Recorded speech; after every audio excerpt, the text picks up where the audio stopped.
Howdy, y'all. I just thought I would share a quick recipe with you guys for bananas. If your bananas are getting a little bit old, this is one I peeled earlier. The banana is still good, but the peel's very brown. So if they're just about too old to use, this is a great way to use your bananas. So I'm going to make banana nut bread. And let me go over real quick what you'll need. So approximately 2 cups of mashed bananas, and you'll want a buttered and floured loaf pan, a mixer, a couple of medium-sized bowls, and a whisk. And you will need one and, let's see, yeah, 1.5 cups of all-purpose flour, 1 teaspoon of baking soda, a half a teaspoon of cinnamon, a quarter teaspoon of salt, and then a whole stick of unsalted butter. And if you have salted butter, just omit the salt. And then 3/4 cups of sugar. That's just regular granulated sugar.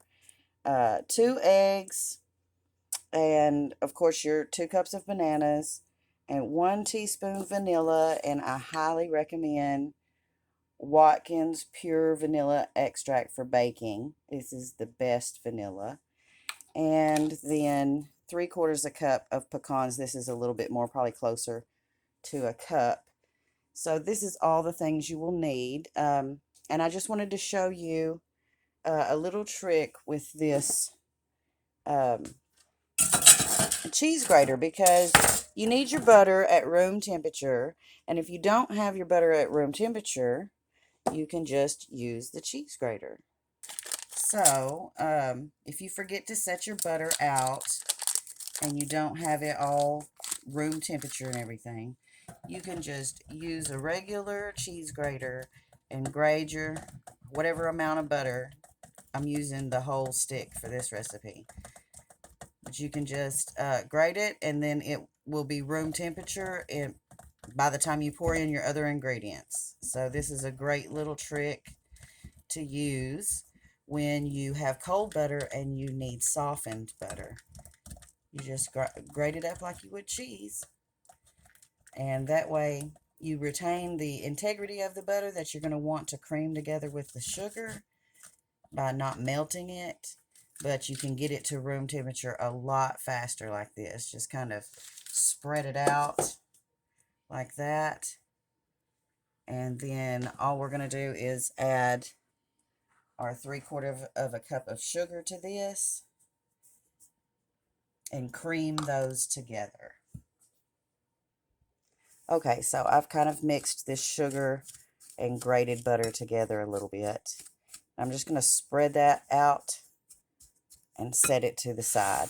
And I will cream that with the mixer, with the hand mixer here in just a minute.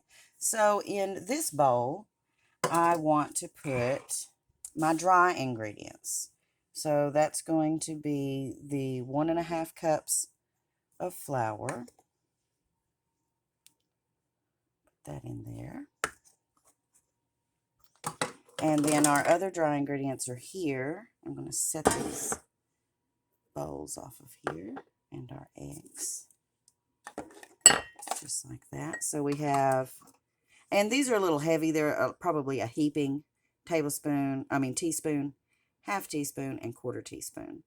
So I will just put those into the bowl with the flour. Okay, so I've got the flour and the other dry ingredients in here, and I'm just going to give them a quick whisk just to be sure they're combined. And it's easy to see because I got the cinnamon in there, so when the cinnamon is all mixed, then we know the dry ingredients are all combined. So I'm going to set that to the side, and now I am going to mash the bananas.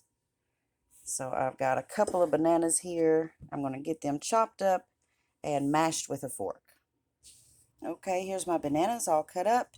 And I don't think when I get through mashing them, I don't think that's going to be 2 full cups.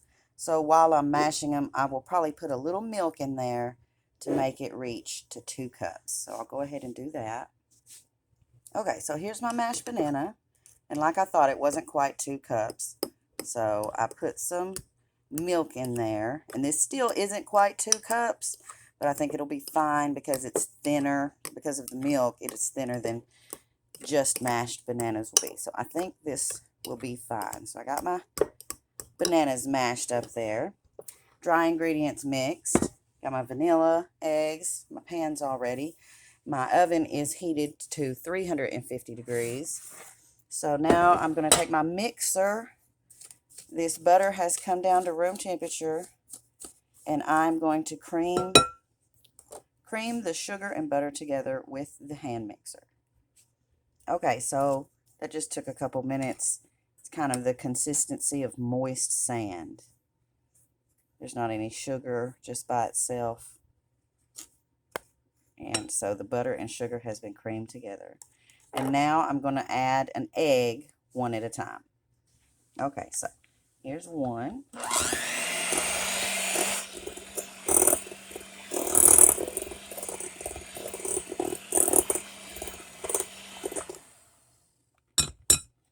Okay.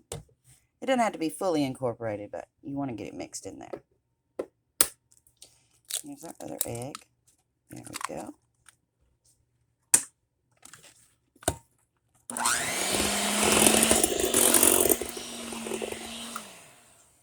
At this stage, we also want to add our vanilla.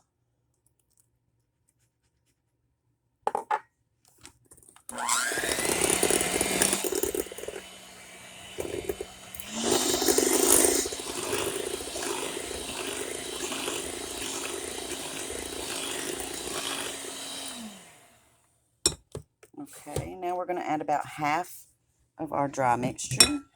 Just dump that right in there. About half of it. Mix that in.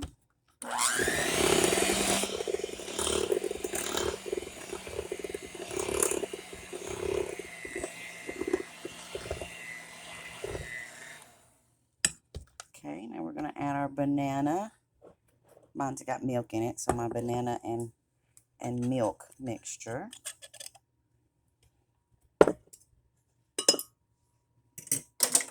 There's a little bit left. There we go. Incorporate that.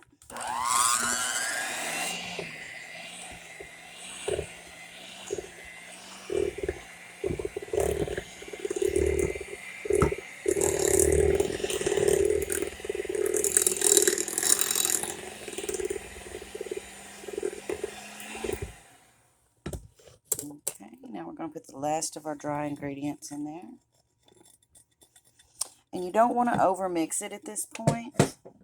So I'm just going to give it a quick mix.